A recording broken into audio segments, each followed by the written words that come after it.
सजल बा माई पंडाल भारे पूरा कलेले बानी तैयारे। सुनो तानी सजल बा माई पंडाल भारे पूरा कलेले बानी तैयारे। हम के घुमाई दे माई के दुआरे। भोला धनिया भुलाई जाइबू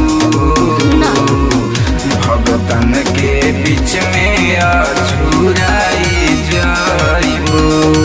हम कुछ नहीं जान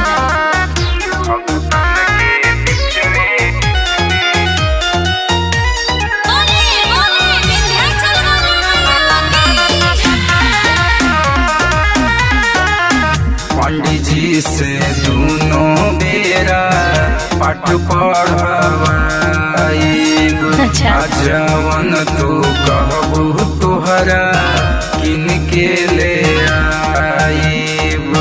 पूजा पाठ तो होखे कर लेकिन सुनी 9 दिन धर ले बानी अंगने में कलसा देखे खातिर मूर्ति माई के मन में बालसा। सगरी सुनाता मोया के जयकारी। भोला धनिया भोलाई जाइबू भगतन के बीच में अछुराई जाइबू। चली ना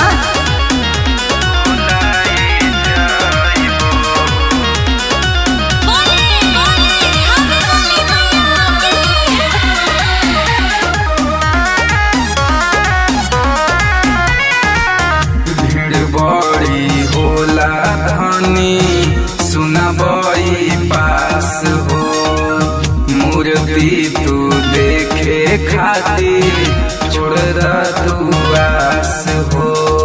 कहे छोड़ दा तू आस हो। दिलवा के असरा राजा दोनों पुराए।